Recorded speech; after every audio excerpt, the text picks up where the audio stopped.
Good morning and welcome to a daily dose of good news on Thursday, July the 30th. It's good to be with you today. Good news today is taken from the book of Philippians, the 4th chapter, verses 10 to 15. I rejoice in the Lord greatly that now at last you have revived my concern for your concern for me. Indeed, you were concerned for me, but had no opportunity to show it. Not that I'm referring to being in need, for I have learned to be content with whatever I have. I know what it is to have little, and I know what it is to have plenty. In any and all circumstances, I have learned the secret of being well fed and of going hungry, of having plenty and of being of need. I can do all things through him who strengthens me. In any case, it was kind of you to share my distress. You Philippians indeed know that in the early days of the gospel, when I left Macedonia, no church shared with me in the matter of giving and receiving, except you alone. Here ends the reading.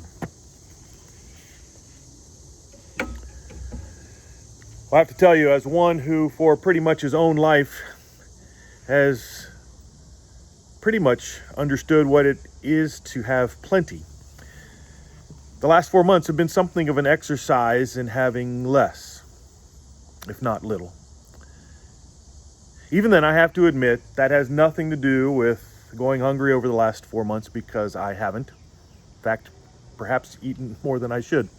Has nothing to do with being unemployed, because there is always more than enough to do throughout the congregation.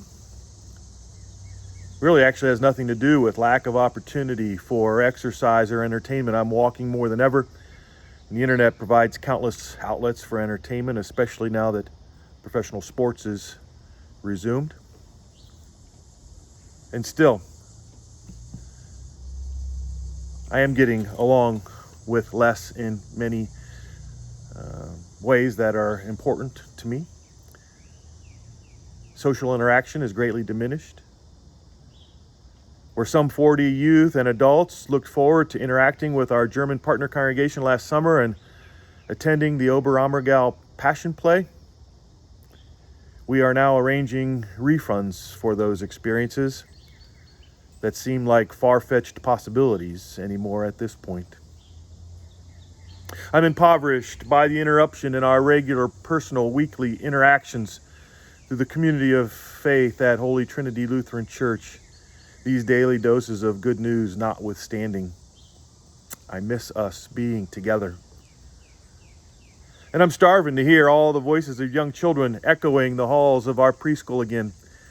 I'm longing for Rally Day festivities to kick off the events of another school and ministry program year.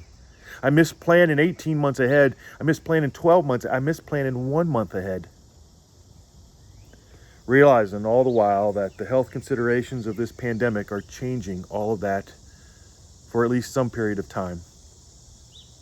As together we live one day at a time, needing and being ready and open for whatever the next day will hold. And therein lies an opportunity for spiritual growth I would offer for you today, especially among those of us so used to an abundance of opportunities and such great control over our own personal situations. With much of that now stripped away from us, perhaps we too can recognize, like Paul, the strength of God that accompanies us in every circumstance of life, even as we abide with less. Indeed, it's the case for all times, even when we live in the illusion of our own sense of control and opportunities so numerous that they can make our head spin. Life for most of us, though, these days is more limited than usual. And as they are, please stay alert to God's presence with you there. Open yourselves to learning and taking account of what is actually most important in life. And follow the movement of the Spirit toward strengthening others in their awareness of God's presence in their lives as well. Always giving thanks for the day.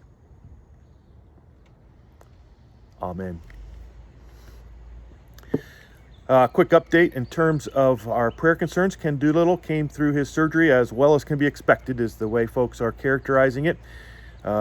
He has been up and out of bed and is experiencing actually less pain after the surgery than he had before the surgery. All good news. He'll be moving to a rehabilitation recuperation center at some point this week. Our other COVID folks, and Hunter and the Bates are doing much better, and we're grateful for that. Pray for all those that are preparing for schools and school years and their families and children, that wisdom might prevail and understanding, that we might pull together in this difficult time for the well-being of all, that multifaceted well-being in every circumstance. May you be well this day. Enjoy the rest of it, and we'll look forward to talking to you again soon.